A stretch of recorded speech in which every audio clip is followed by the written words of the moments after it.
What is up, everybody? Welcome to this week's episode of the Dense Pixels podcast. I'm your host, Brad, joined by my co-host, Carrie.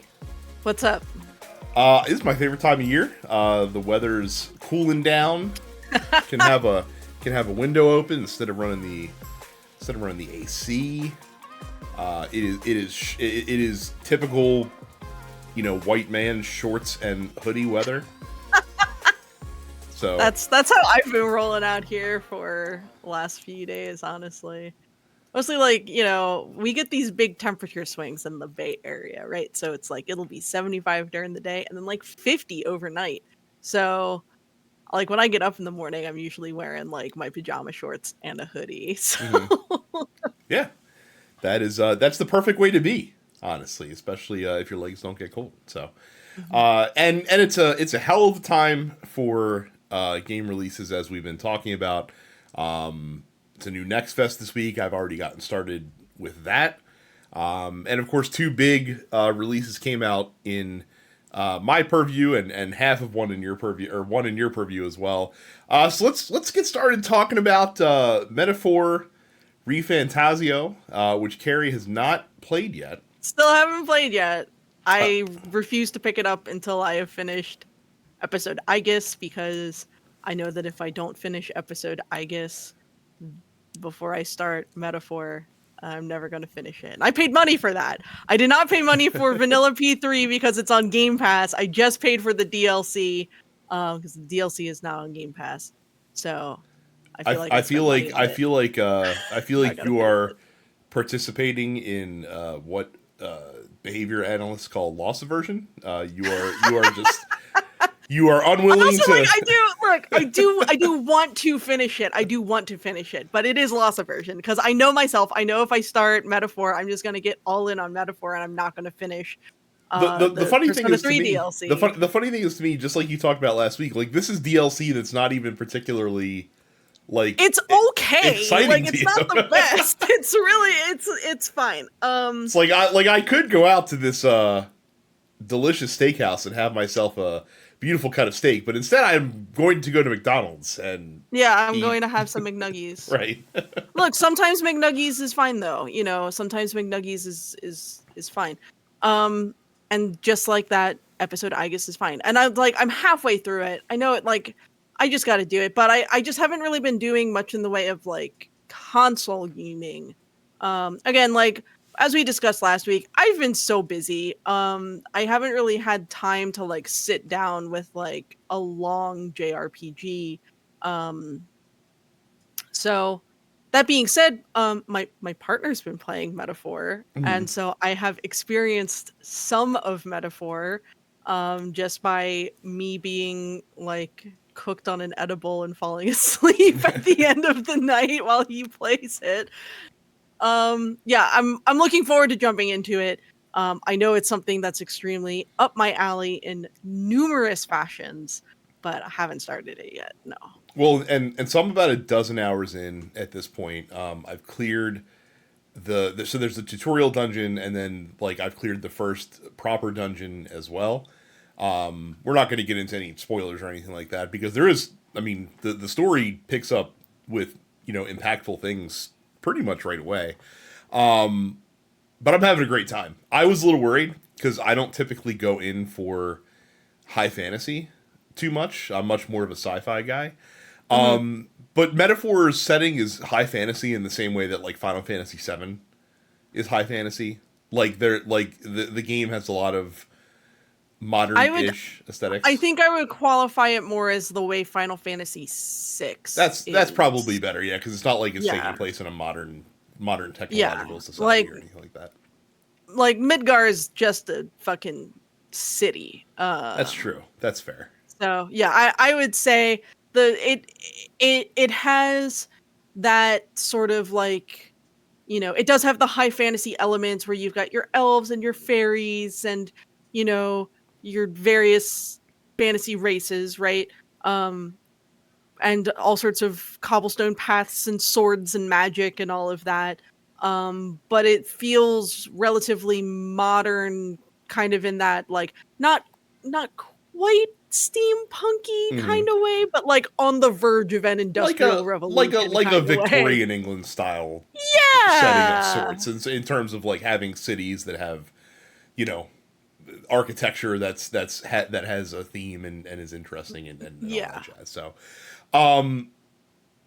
happy to report that none of the characters are annoying me. Like it is.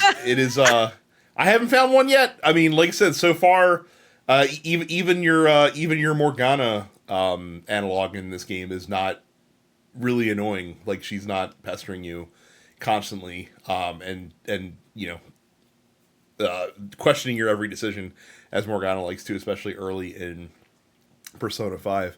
The Yeah. thing that I'm enjoying the most about Metaphor is now that I've gotten to really get into the game a little bit more, the way that they have. So in previous Persona games, like you had the personas that you would collect in battle that you could, you know, level up and learn new skills with and fuse with other to create other personas and transfer skills and all that jazz. And then you had the social link system, which gave you character improvements, sometimes in battle, sometimes outside of battle. But it gave you a reason to like talk with your companions and to get to know them better, and also other people around the world as well, not just the people you travel with. So the thing that Metaphor does that's kind of unique is it takes those two systems and it fuses them together with the archetype system, because the social links are how you earn and how you power up the archetypes, which are essentially your personas in this game, which is a fancy way to say that those are kind of like the classes or the jobs that the Hmm. characters can get. And that's really neat. And it also does a nifty thing where, so like in the Persona games, like when you fuse personas together, you can usually transfer one or two skills from one of the, you know, personas that you're fusing to the new one.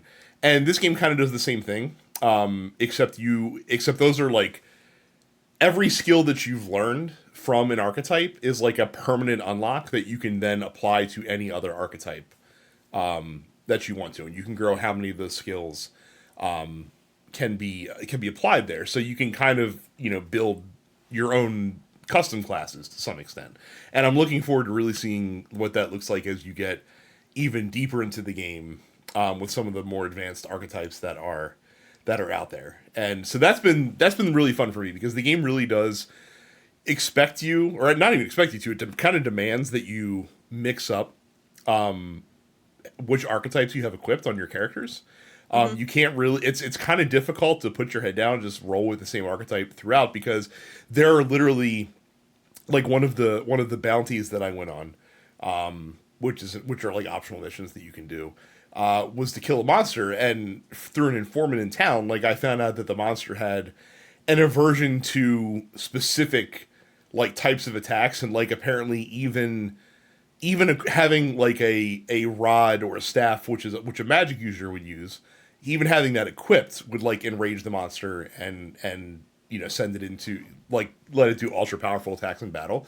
So like if Hmm. you have a character that's rocking with as a mage, like you have to switch that class out in order to even do that battle. So it's a very, like I said, to me it feels more interesting than the Persona fusion system. Like I didn't like, even though you could like, you know, re summon them at any time. Like I didn't like losing, you know, a persona that I had to Yeah. unlock a better one, which I guess is the give and take of that system as well. But it's kind of cool, and again, pairing it with the social links makes me want to do them more, because like in Persona 5, like I kind of just did the social links with the characters that I liked, and the ones that I didn't like very much I just kind of stayed away from, because I didn't care about powering them up too much or getting to know them better.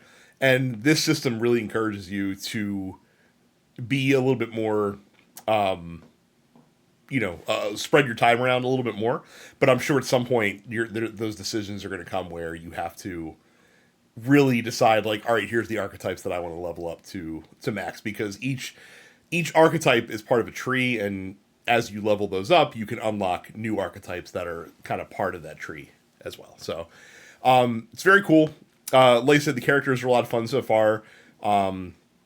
Your engineer that maintains like your overworld transit vehicle that you get later in the game is quite a character, and very funny, and he has very funny facial hair as well, which you'll see. I also appreciate that they have a story line explanation for how fast travel works and the limitations of it, which is very funny. Like they could have easily kind of painted over that, but because they make a very big deal, like when you travel to a new location, like it takes a number of in-game days to reach there. They had to actually workshop in like a a lore accurate version of fast travel so that you can go from city to city very easily. And that's the other thing too, like the quality of life in the game is again, like I talked about how Persona 4 when I played that after Persona 5, and it was very apparent like the improvements and Oh yeah. the quality of life upgrades they made in 5. Well, this is an even further, step beyond that. So like a good example is like in Persona 5, obviously you can fast travel to any street in in and around the world that you're in. But in Metaphor, they're like, we'll just let you even go to the buildings that you want to. So like if you want to go to the armor shop, like you can just fast travel right to the armor shop. Like you don't have to sit there and go to the street and then navigate to it. Like you can just quickly go there, bounce around, do what you have to do to get it. So I'm really enjoying it so far. The story is hooking me in as well.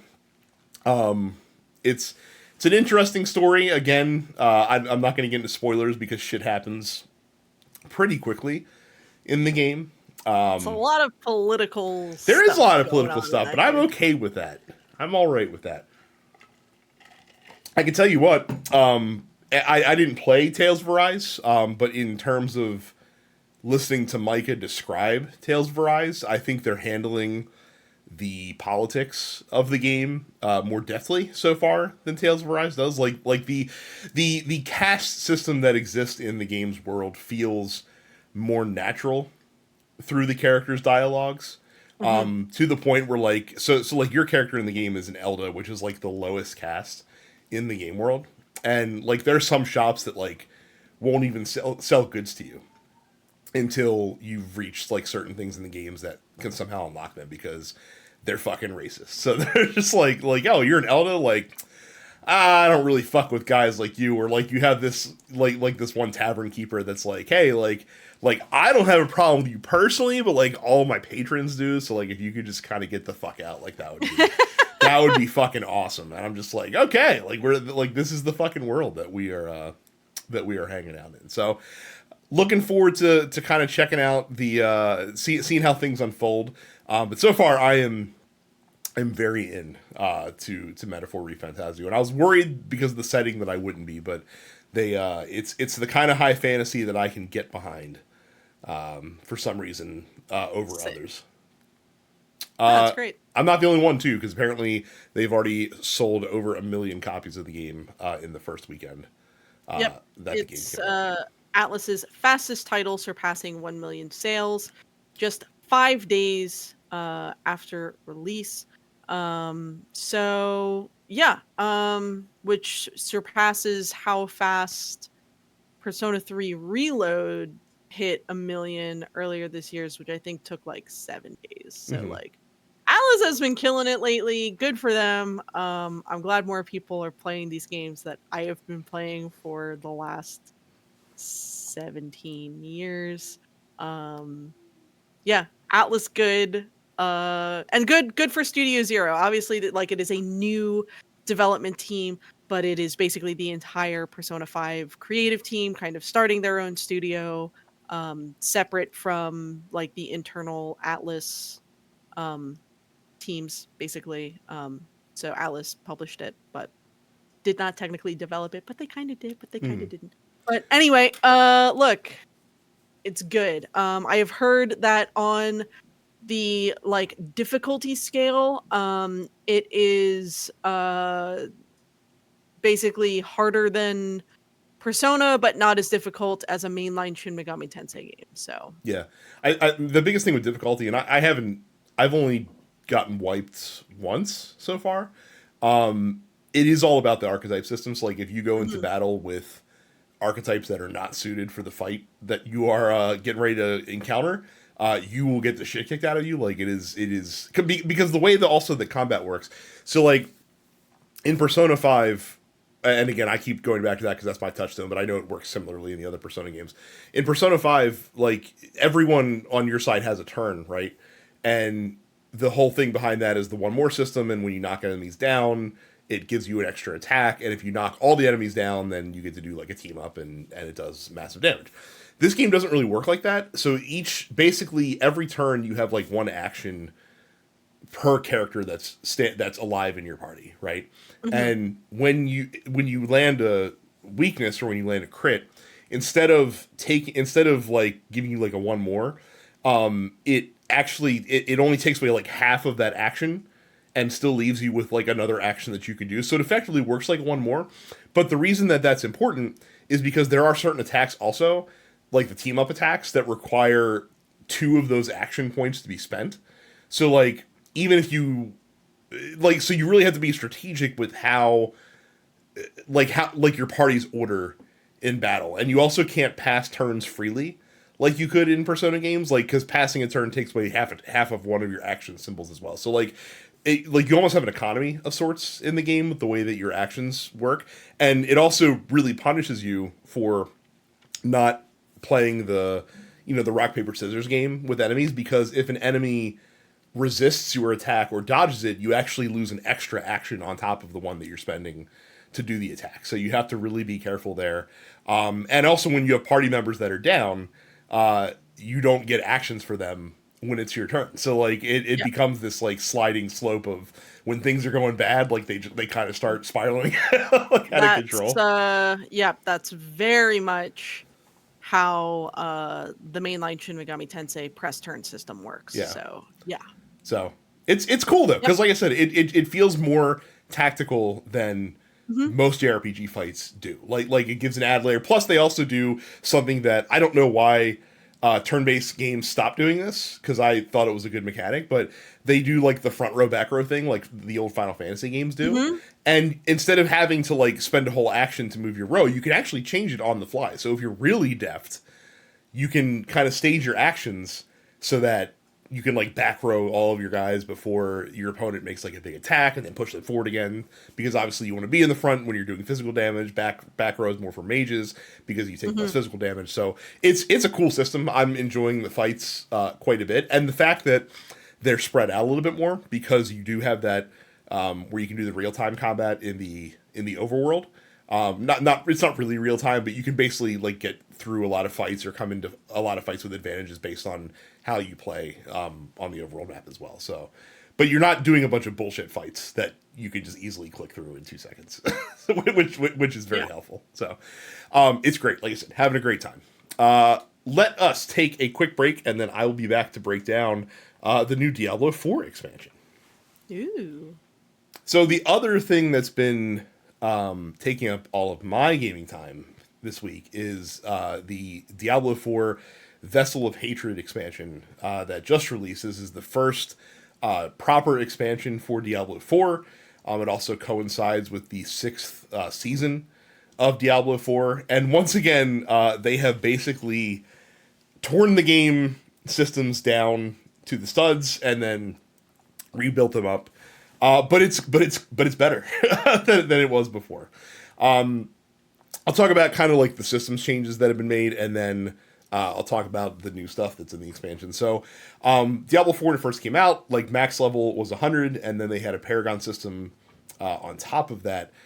In Diablo 4, or in with Vessel of Hatred, now they've actually reduced the max level down to 60, but they've added more Paragon levels that you can get on top of it. So it's a lot more reminiscent of Diablo 3's system. And Okay. if you actually think about it, they really didn't change a lot at all, because your first 50 levels in D4 vanilla, you would earn skill points, and then from levels Hmm. 50 to 100, you would start earning Paragon points. Well, now they've actually added 10 skill point levels, because now you go to 60, and then you just start earning Paragon points anyway. So it's kind of it's a cosmetic change more than it is a functional one, if that makes sense. Yeah. But they've also changed how the Paragon boards work. So before, Diablo has like a Paragon board system, which is kind of the closest thing that I can relate it to for non ARPG players. It's kind of like the Final Fantasy X like skill grid that they have in the game. where Mhm. you had a board and you could pick like the path that you picked, and each the nodes that had different abilities and stuff like that, and you could add new boards. And most people, instead of filling out one board, like the meta strategy was to use as many boards as you can and just hit the powerful nodes on your way through them and socket in your glyphs, which are the big powerful abilities that you can get. Well, they changed it so that you can have a maximum of 5 boards now on your Paragon board. So you have to be more thoughtful in the boards that you're picking because you have to invest more into them, if that makes Okay. sense. They've also added a new. I don't think this is a seasonal activity. I think this is tied to the expansion, the Curios Undercity, which is a way to target farm specific types of gear, which is something that the game has been missing so far, outside of the uniques that exist in the game. And they've also added, and I've not done this yet, but they've added a 2 to 4 player. They're not call. I can't remember what they're calling it, but it's basically a raid. Like like it's the first time they put a raid into a Diablo game that has like special mechanics that you have to cooperate with other players. It's a activity that's designed to be played by 4 players. You can go into it with 2, but it's not going to scale down to you. And they also added a group finder feature in the game as well. So those are the big changes to the systems. They also made a lot of changes to like how loot works and how item scaling works, which I'm not going to get into. That's too weedsy. The Vessel of Hatred expansion itself, of course, adds a new act to the campaign, and adds a new region, which in this case is Nahantu, which is like a jungle region in the world of Sanctuary, and a new class, the Spiritborn, which is completely dominating all the other classes right now because they wanted to make a good first impression, and they certainly have. And the Spiritborn is really fun to play. The best way to kind of describe it is it's kind of like this game's Monk of sorts. But what's interesting is that it's like a monk druid hybrid because the Spiritborn has 4 animal spirits that they can call on, and each animal spirit has like a damage theme that goes along with it. Like so, like you could be like the centipede has a lot of like poison themed attacks. The gorilla has like a lot of heavy hitting but slower attacks. The jaguar is much faster, but you not doing as much damage, that sort of thing.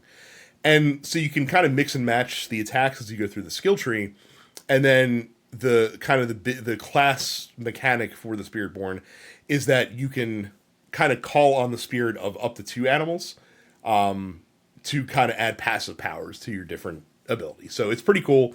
The class is nice and fast. Like it's got a lot of cool animations compared to the other classes. Like its dodge looks pretty fucking sick, and also like they have panthers in the game now that you can ride instead of horses as a mount. Sick. So like that's all pretty cool. They also have added mercenaries into the game, which is Diablo's staple.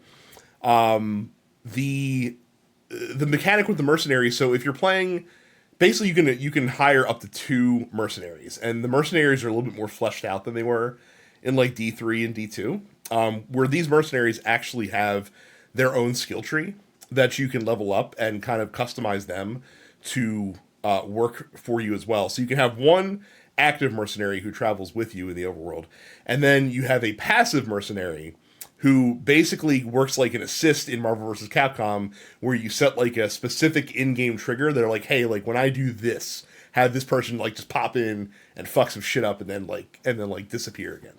So it's pretty cool. There's up to 4 of them in the game, so you can again hire 1 active, 1 passive, and when you're playing in a group, you only have your passive. Like you don't have the active mercenary with you when you're actually grouped up with people. That's only for when you're soloing. I have I'm almost done the campaign. I think I only have like a couple missions left because things are coming to a head in it. The campaign, for those that play Diablo 4 probably won't be surprised. It kind of centers on Mephisto, as that's kind of where D4 Vanilla left off. So it's going through the journey of Narelle and her quest to kind of hide Mephisto away from coming back. But of course, Mephisto is a real son of a bitch, so he's manipulating things along the way. It has a lot of filler in it. Like the campaign's not quite as sharp as the vanilla D4 campaign was. But as you get towards the end, if you are a Diablo nerd, a lot of really cool shit happens. if you're not very up on the long standing Diablo lore, a lot of this stuff won't feel nearly as impactful as it does. It'll just be like, oh, that's some cool shit happening. I don't really understand the significance though, because the game does not do a good job of conveying it to you.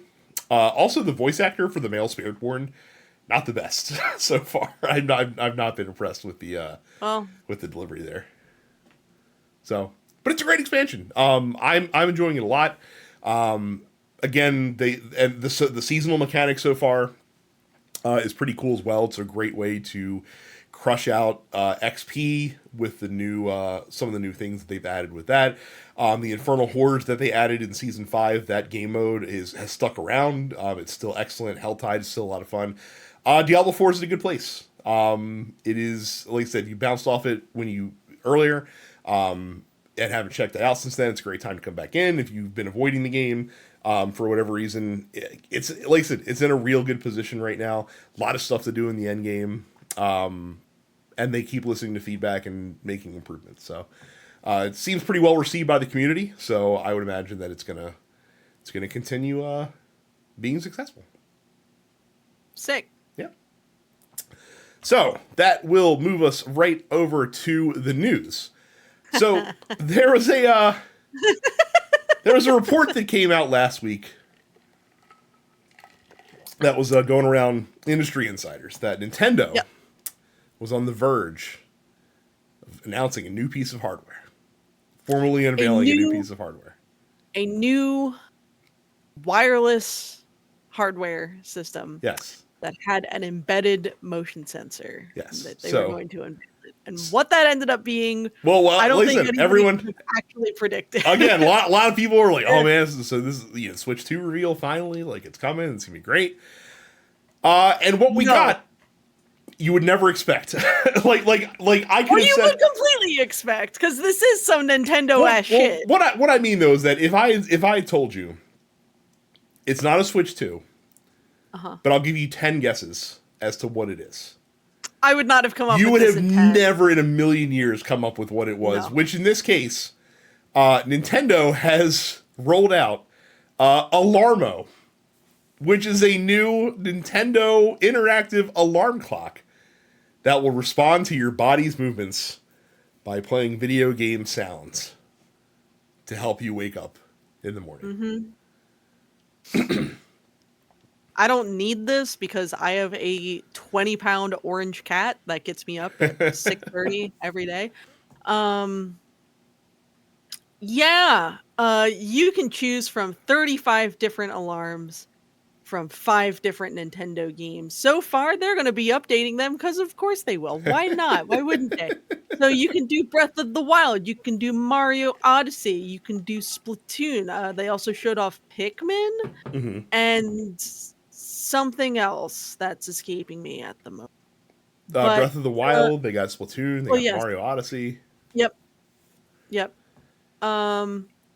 So basically, it makes noise until you completely get out of bed. However, if there is a second person in the bed with you, it might still detect that there's someone in the bed and continue to make noise. So you would have to actually like hit the top of the alarm clock with your hand, turn it off. Yeah, also it apparently like because it has motion detection, you'll be able to check records through the Alarmo system to find out more about your overall sleeping patterns. And additionally, it comes with a quote sleepy sound setting, which puts on some like lo-fi chill Nintendo music to help you relax. If one of those things is not like the music box theme from Super Mario Brothers 3, then what the fuck are they even doing here? Oh yeah, no, So- for sure. Yeah, it's $100 That's the part that got me a again, little bit. for an alarm clock. So look, I'm not mad about it. Oh, neither am 'Cause I. This is so Nintendo it hurts. Right. It now. is. It's just like it's ultimately like a fun little piece of technology that is completely harmless. And if it's something for you, then it's something for you. Personally, like due to my sleeping habits and my partner's sleeping habits. Like, I sleep with a white noise machine on, and I sleep with earplugs in. And then again, as I said, I have a very large orange cat who gets me up without fail before 7 a.m. every day. He's normally getting me up before my alarm goes off. I don't need an alarm clock to get my ass up. I have I have a cat for that. Sometimes I have two. Sometimes I'll get the double whammy of Friday just screaming in my face and Gannon trying to dig me out of the covers on the other side. So, yeah, it's cute. I'm sure the people who enjoy these sort of things will enjoy this, but not for me. If you know, if this was like $50, I probably would have bought one. $100 is a bit steep It's for a what bit it much. is. I feel. Um, Here's the thing. I also kind of expect this to eventually land on a deep discount somewhere. yeah. And Well, I don't know how many of them or they're the gonna opposite will actually happen. It'll be like super limited, and they'll stop making it, and then the $100 clock will then sell for like $400 Yeah, on that's eBay also later on. true. So That's also true. It could go either way. yeah, so it's either or. I mean, it's a cool piece of technology. It's weirdly like I'm sure there have to be other like actual alarm clock makers that are doing this, but Yeah. I'm not aware of it. But I am now because Nintendo's doing it. So like it's an interesting way to handle the concept of the alarm clock in the modern age. Something that has been kind of been obsoleted to some extent because we all have phones that have Yeah. alarms on them. But that doesn't force you to get out of bed, whereas this basically would.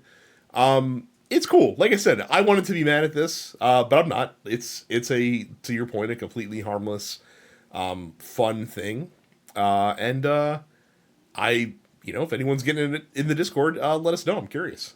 I'm Yep. just curious to know. So, but cool. Like I said, very interesting.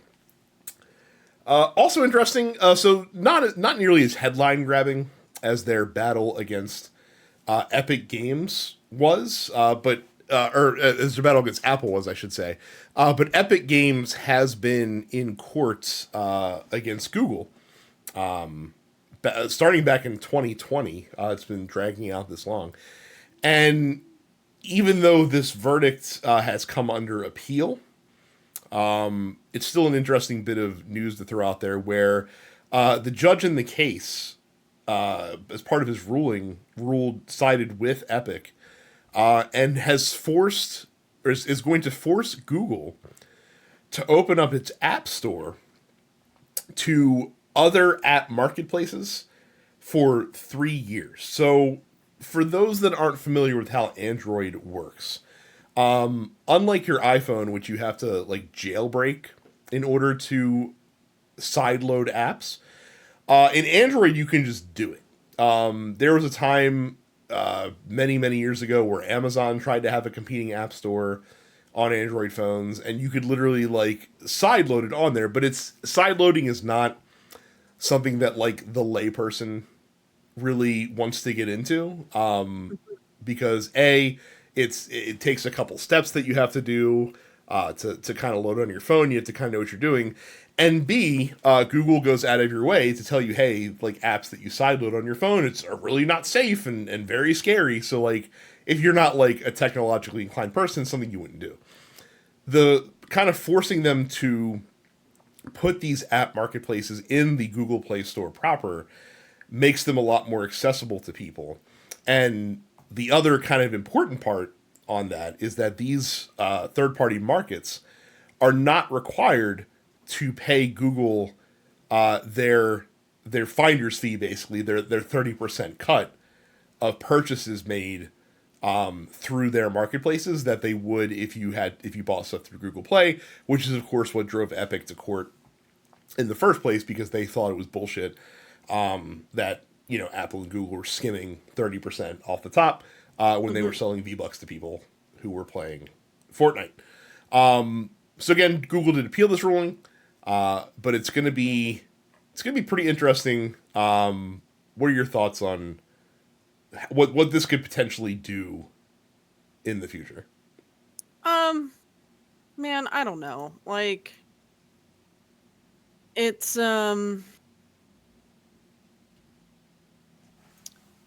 I guess it's like I get why this was ruled the way that it was.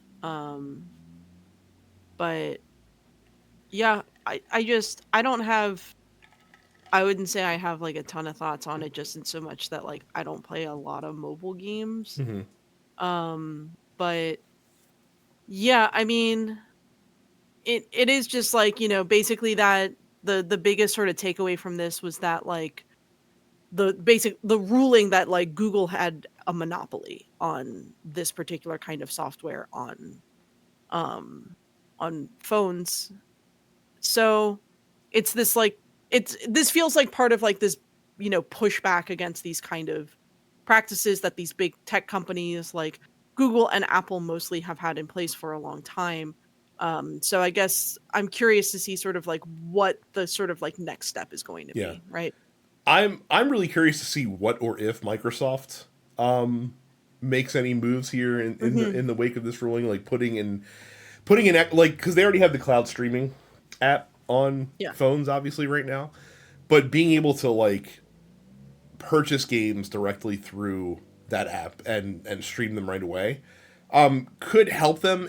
And again, like we're in a weird spot because mobile gaming in the US is not nearly as prevalent as it is, especially like in Eastern countries where the phone is the primary gaming device Mhm. for like the vast majority of people out there. So I'm sure those markets are probably the ones that are more impactful. But I would imagine that Microsoft's going to probably try to capitalize on this in some way, shape, or form. Sony, to a lesser extent, the phone apps kind of always just been there. And plus, they have a PlayStation Portal that they'd like to sell you anyway. So Right. I can't imagine they're going to dive too deep in this. But I think if anyone does try to maneuver in the other gaming spheres besides Epic, it would be Microsoft. It's gonna be Microsoft, yeah. Yeah. So we'll see what happens there. Final bit of news: Game Freak, makers of Pokemon, have suffered a massive data leak that Like has, a terabyte plus of yeah, data that is still being combed through. it's Yeah, including this employees' details, Pokemon documentation, and source code for prior games in source the code series. for Heart Gold, Soul Silver, as well as Black and White 2 at least has been confirmed to be part of the leak. And this happened because of a simple phishing attempt on a Game Freak employee and got his ass and yeah. So a lot of interesting pieces of information in here. A lot of beta designs, a lot of sort of previously known beta designs getting further kind of context and confirmation. There was one in particular that people had known about for a long time that looks like a sort of halfway between a Blaziken and Latias. And it turns out that it was not going to, it wasn't like a beta design for either of those Pokemon. It was a completely scrapped design that was meant to be an evolution of fucking Delibird of all things. Yeah, a lot of bits of folklore that some people are starting to like freak out about because it's just there's a lot of like human and Pokemon relations happening in some of these bits of lore that again are it's important to say are not canon, that Hmm. they were written by Game Freak staff and were present on this server that was stolen basically. But what it all boils down to that a lot of dumb American fans do not understand is that a lot of these little bits of folklore are like based on Japanese yokai folklore, um, in the same way that a lot of Pokemon designs are based on yokai. So everyone's freaking out about like Typhlosion story in particular. There's one with an Octillery. There's a whole like creation myth of the Pokemon universe that was in the files and all sorts of stuff. But again, none of it is really to be considered canon because none of it was ever canonized in any of the actual games. But it's interesting to sort of look at those bits of information and see where the dev teams are taking a lot of their inspiration from as they are working on these games. A lot of the early designs of particularly Gen 3 Pokemon have been interesting to sort of dig through. There's also been information regarding upcoming games, which I have been actually trying to avoid. There's some details regarding Pokemon ZA in the leak, as well as like the entire plot of the current Pokemon anime is just like in these Mm-hmm. files. And I'm like, that kind of sucks for the people working on that show, who didn't have anything to do with this, basically. Um, Also, it's like we know kind of like the code names for Switch 2, which is, you know, basically the leak mentions an unannounced 10th generation Pokemon game, which is currently codenamed Gaia, which will have two different version names, codenamed K and N, which is set to come out on a platform currently codenamed Ounce, which is the Switch 2, Mm-hmm. basically. Um, the games are currently also being tested on the current Switch, which of course could indicate a cross-platform release, which wouldn't surprise me for a release as big as any mainline Pokemon game. But yeah, just wild other bits of info in there. I mean, to have all of these little beta designs, I think is really cool. You can see sort of like where things started versus how they ended up. I've always been a fan of like looking through that sort of like beta information, basically. Mm-hmm. But yeah, it is a lot of information. I find it all really interesting. Some people are taking things a bit too far, I think. But yeah, kind of unfortunate that this happened, but interesting information coming out nonetheless. Yep. So, Again, I know they're boring, but if you work at a job that gives you like security training for IT, take it take because it. You got to take it. yep, it's very easy to let these things happen. It's on the docket. I also wanted to follow up. So we talked about how Pokemon Company was suing and Nintendo was suing the Pal World folks. Did you hear? Mhm. Did you hear what it was that the grounds for the lawsuit is based on? I'm really pissed off about it because I don't like this in general. But Oh, it's the patent, right? For yes, like monster catching. Yes. yes. I thought yeah, I thought we had discussed this. Yeah. Specific. No, we didn't Oh, discuss okay. what was revealed yet. Specifically, the monster catching mechanic in Pokemon Legends Arceus. Like not even Okay. like in the whole series, but like oh no, it's an open world game where you throw Pokeballs and catch the monsters, and we're gonna patent that because it's important to do that. Yeah. I fucking hate the patenting of game mechanics. I think it's completely bullshit. It goes under patenting ideas. A lot of developers do this. It's certainly not just Nintendo. Mhm. They are one of the biggest violators of this. Yeah, for sure. And like literally patenting stuff like this because you can try for the patent as much as you want because you're not always guaranteed to get it. And like Nintendo, like again, the reason why Nintendo hires these fucking lawyers and why NOA Nintendo of America is basically just a marketing firm and a law firm for Nintendo is Mhm. because like they have nothing to do but to just file these patent claims, and if they get 1 out of 6, that's all they fucking need because you just need the one, and then you have a patent for what is it, 25 years or 20 years on a mechanic that nobody else can Yeah. use. Some other things that are uh, patented by Nintendo, I found out, like shooting ink on the ground in Splatoon is patented. Having a character go behind like a piece of the scenery in the background, like in a Mario game, and being able to see the silhouette of the character, patented by Nintendo. Having a screen that set like when your character dies and has like the resume question mark, patented by it. Like it's ridiculous the amount of things that Nintendo has patented out there in the gaming space. That's just so benign and so stupid and should not be able to be done, but yet the U.S. patent and trade law works in very mysterious ways, as Micah can tell you. So Yep. let's take another quick break, and then we'll be back with the post office and the announcement of the Next Fest. I don't know why I said we were announcing the Next Fest because it's Steam's Next Fest and they're the ones that announced the Next Fest. But hey, it's a Next Fest week. Next Fest, for those who don't know, is a Steam event that happens quarterly where they put a bunch of fucking demos up for upcoming games, so it's fun to check out. I've already gotten into some Windblown, which is the new game from Motion Twin, makers of Dead Cells, which is coming out in early access in just a couple weeks. Has demo out. Game feels great. It feels reductive to call it a 3D isometric version of Dead Cells, but that's exactly what it is. And that's a good thing. The game mechanics feel good. I'm going to be really into that when it comes out. TMNT Splintered Fate is the Turtles Hades-like that came to mobile a couple years ago that I've mentioned on the show. I haven't played it, though. It's finally being ported to at least Switch and PC. I don't know if it's coming to console. It is quite literally Hades with a Teenage Mutant Ninja Turtle skin on top of it.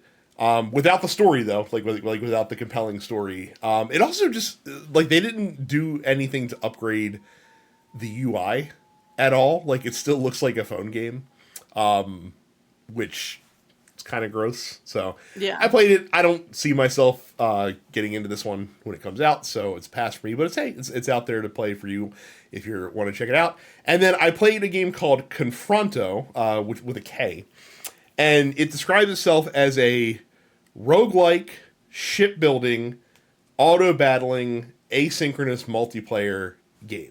And that's exactly what it is. So basically what it is if you've ever, anyone out there has ever played the board game Galaxy Trucker, where basically between rounds you are buying ship components from a rotating marketplace to build up your ship to generate damage and shields and hull repair and stuff like that. And then you take your ship out and you battle other players' ships that they've created in a brawl to see who's left standing. And you have to basically get 10 wins before you get 5 losses. That's the concept of the game. I played the first run, or I played a run before I got on the podcast today. I was way too into what I was playing with Confronto. I also just want to say, for the record, went 10-0 on my very first run. Am I a Confronto savant? Who can say? It's possible. But this is one that I will be keeping a close eye on. I'll be playing the demo a little bit more, and I'll look forward to this when it comes out. So that's what I played so far. I'm sure I'll have more games to talk about next week when we resume for the show. But it is time to go into the Dense Pixels post office, where if you are not a member of our Discord, you should join by going to densepixels.com/fans so that you can ask us questions that we will answer on the show, just like Cam did, who says, I'm going to be in Baltimore for a race this upcoming weekend on October 19th.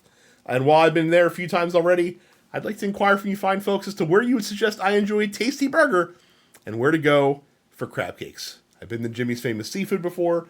I don't mind going again, but if you guys have another suggestion, I am all ears.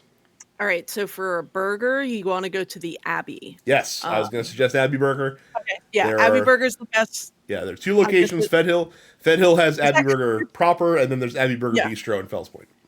Yeah, yeah, and then apparently there's a 3rd location in Havre de Grace now. There you go. Well, that's I'm sure Cam is not going to be anywhere near Havre de Grace. You're going to find your way out there, but technically there's 3 Abbey Burger locations now. Yeah, I like the one in Fells quite a bit. That's probably the easiest to get to if you're staying downtown.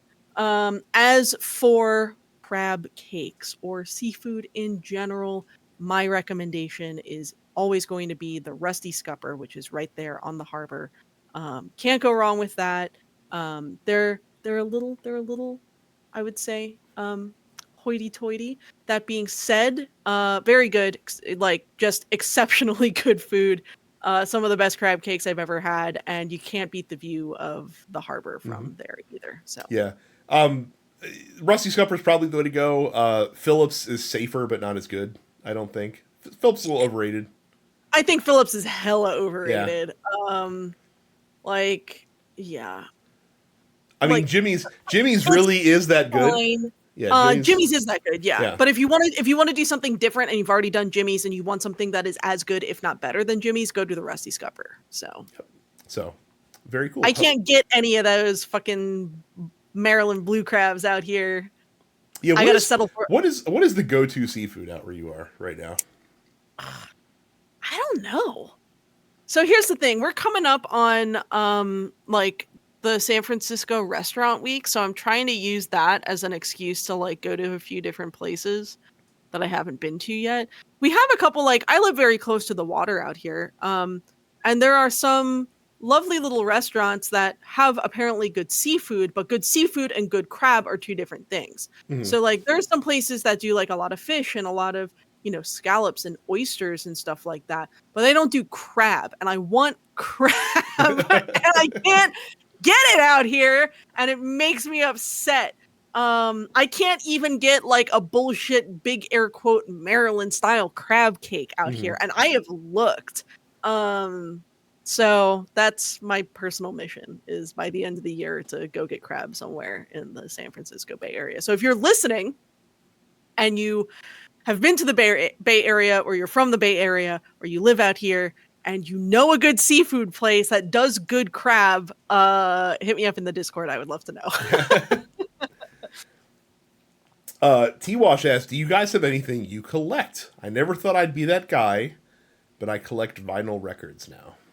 I also collect vinyl records, and I have an extensive amount of specifically video game music vinyl records, most of which are bootlegs, but they're very good, very good.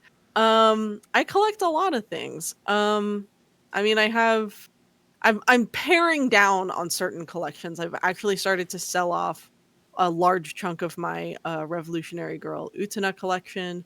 Um, and I used to have a lot more Pikachu plush, mostly because I had people buying me Pikachu plush, and like it reached a critical mass, and so I've like determined which ones I would actually want to hang on to, and I've basically sold the rest. Um, oh god, I mean, I have my Golden Sun stuff, which Mhm. is like every official piece of Golden Sun promotional material that's ever been put out there. A lot of fan work. Yeah. I think there's a fine like what's the line of distinction between a hobby and a collection, or is that a distinction or is that a difference? I think it's a distinction without a difference. I Okay. think collecting in and of itself can be a hobby, right? Okay. Well, So, then, for me, stuff I've talked about on the show before. I have a massive tabletop game collection, wristwatch collection that I kind of dig into. Um, I don't know if you'd call this a collection, but I'm amassing an obscene number of like video game controllers right now, and I just keep wanting to acquire more for no I would reason. say that's a collection. Yeah, Like for if you for, just for no kind of reason other wanted than to, to yeah yeah, to have this them. looks cool. I Right. want this one. Yeah, that's definitely a That's collection. that's a real fucking problem, by the way. Like I've got two. Yeah. Like I'm looking around my room right now. I've got two fucking fight sticks. I've got at least four controllers in this room. I pre-ordered the this thing called the Glider on Kickstarter about a year or so ago. That's coming out Hmm. soonish, which is like foot pedals that you can hook up to your PC and like map to different controls and stuff like that. Why did I Oh, do this? I don't fucking know.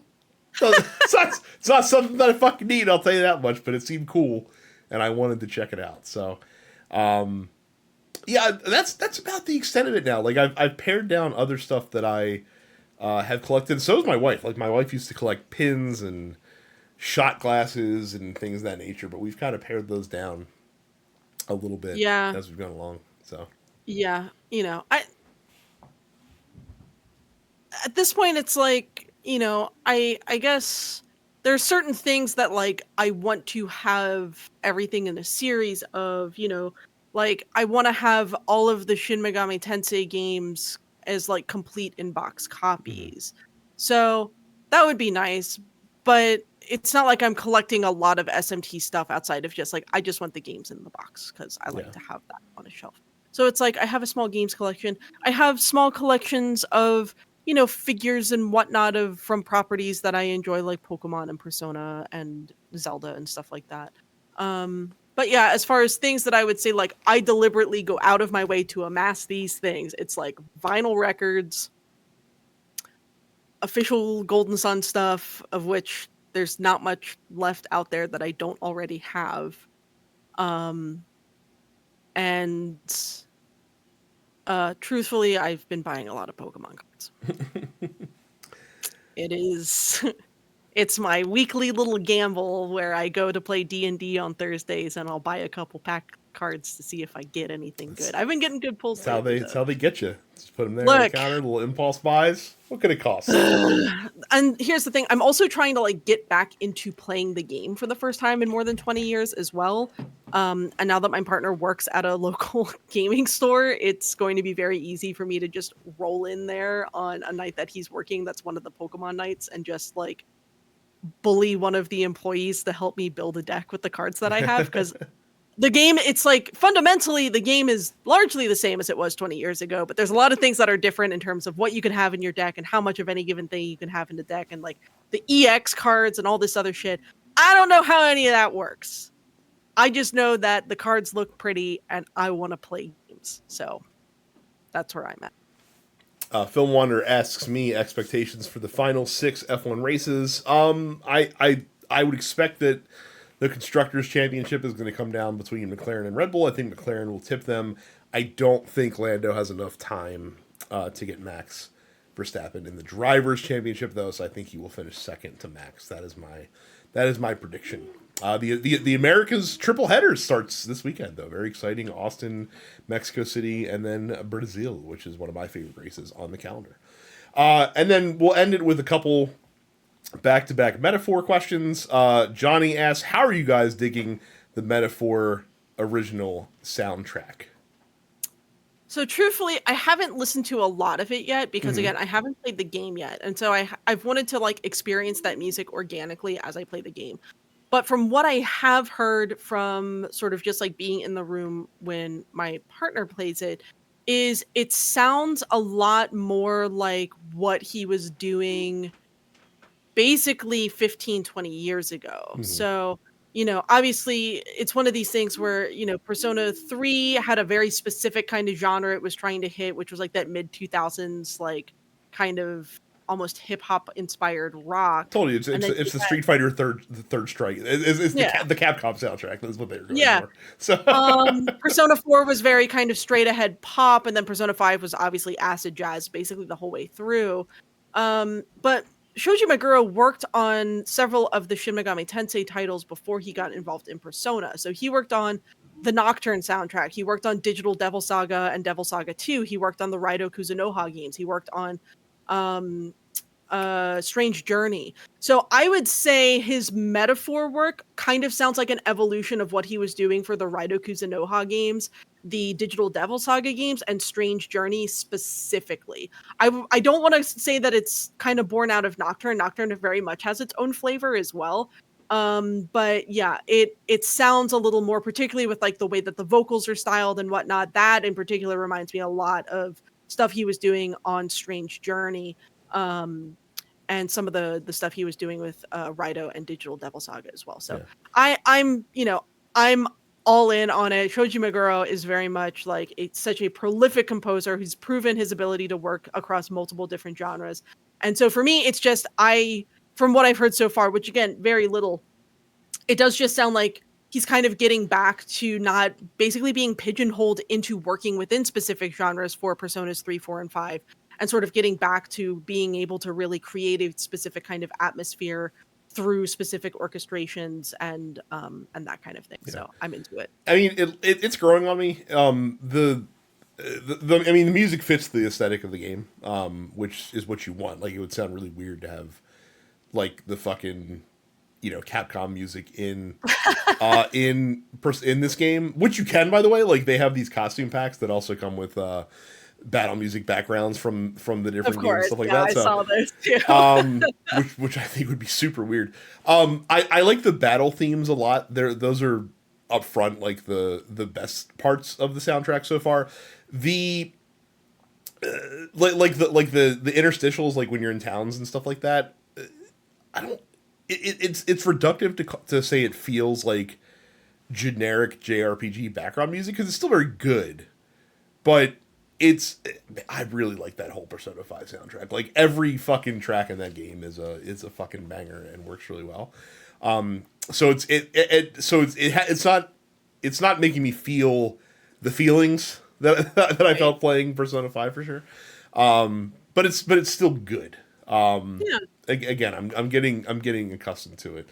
But the battle themes are great. Like apparently, like the language used in them is Sanskrit, which is completely Hmm. off the wall. So to throw that in there, people thought I it was like mean, Italian or Latin, but no, it is apparently not. So at least it's an actual language and not just something that was like made up for the sake of the game, yeah. which has happened in a few different Final Fantasy titles. Definitely happened in Octopath Traveler for their vocal tracks.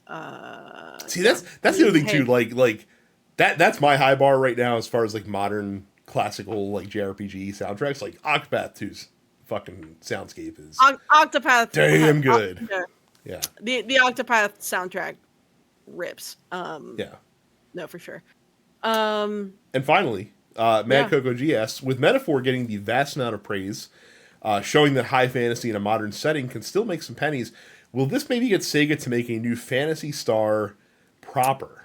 Oh God, like a single player Fantasy Star game for the first time in what, 30 years? Mm-hmm. Um, Now, so Fantasy Star is one of those like blind spots for me, right? Like I mhm. never played any of them growing up, and like I understand its importance for you know the move towards MMORPG gaming and stuff like that. Mhm. What is the appeal of the Fantasy Star universe that that has its devoted following of fans? I mean, I guess it's like it has like sci-fi to it, right? Like I would not qualify Fantasy Star as like high fantasy. I Mm-hmm. would qualify them as like sci-fi games. But yeah, I don't know. It has its own sort of unique thing and you're either into it or you're not, you know. I feel like the people who are really into Fantasy Star are the same kind of people that tend to get really into like sci-fi and fantasy novels um and that kind of thing. But yeah, I mean, we haven't gotten a true single player Fantasy Star experience since 1993, which is when Fantasy Star 4 came out. After that, All of Fantasy them Star were had online after that. it was online and then online expansions and then Fantasy Star Universe. And then you had Fantasy Star Portable, um, which like had a single player mode, but the single player mode was kind of based more on Fantasy Star Universe. Same thing with Fantasy Star Zero, which was on the DS, which I played. That was a game where it was like it wasn't like it was a single player game, but had like a fully realized online story mode and was basically caping a lot of mechanics from Fantasy Star Online, Fantasy Star Universe. But yeah, everything since 1993 has been Fantasy Star Online, Fantasy Star Universe, their expansions, Fantasy Star Online 2 and its expansions. And then you had again Fantasy Star Zero and Fantasy Star Portable in 2008, 2009 for the DS/PSP, which like technically had single player modes, but were still basically based on the PSO PSU systems. So yeah, it would be really nice to get Here's the problem though is that mhm. Fantasy Star has never really caught hold in the West. Like No. it's always been way more popular in Japan than it has been over here. And Yeah. until it does, you're not I don't think you're going to see the investment that would be required for Sega to move forward. Like you might get like another niche game or something like that somewhere Yeah. along the line. But if they really want to make a splash with that series, like you'd have to put out like a Final Fantasy caliber release, and without Yeah. the guarantee of success across the world, I don't think you're going to see it. So I think rather than getting Sega to make a brand new single player JRPG Fantasy Star title, which would be, again, lovely. They haven't done it in more than 30 years. I think instead they should give me a remake of Skies of Arcadia. I Yeah. feel like that would probably hit better. Yeah. Um, Beloved game by many. mhm. Plagued with technical issues, unfortunately. The Dreamcast version wasn't. The GameCube version very much was. GameCube version is janky as Yeah. fuck, and I own it. Like, I have it. I have a GameCube. I could theoretically play it at any time. I would rather they remake it. So Yeah. Now that is more likely because again, like you're seeing a whole bunch of classic JRPGs get remade left and right, mhm. all over the place here. So I would bank on that happening before I saw another Fantasy Star game. So No. that is going to be the show for this week. Thank you guys very much for submitting your questions. Again, you can submit your own questions to ask us on the show by joining our Discord at densepixels.com/fans.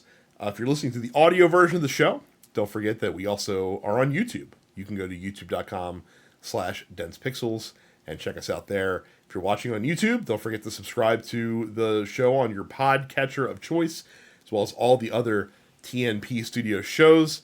And of course, you can sign up for Dense Pixels Premium for just $5 a month to get access to the premium slate of podcasts, which right now is the Look Forward political podcast in its full glory as we lead up to the American presidential election. And you can check that out by going to densepixels.com/premium.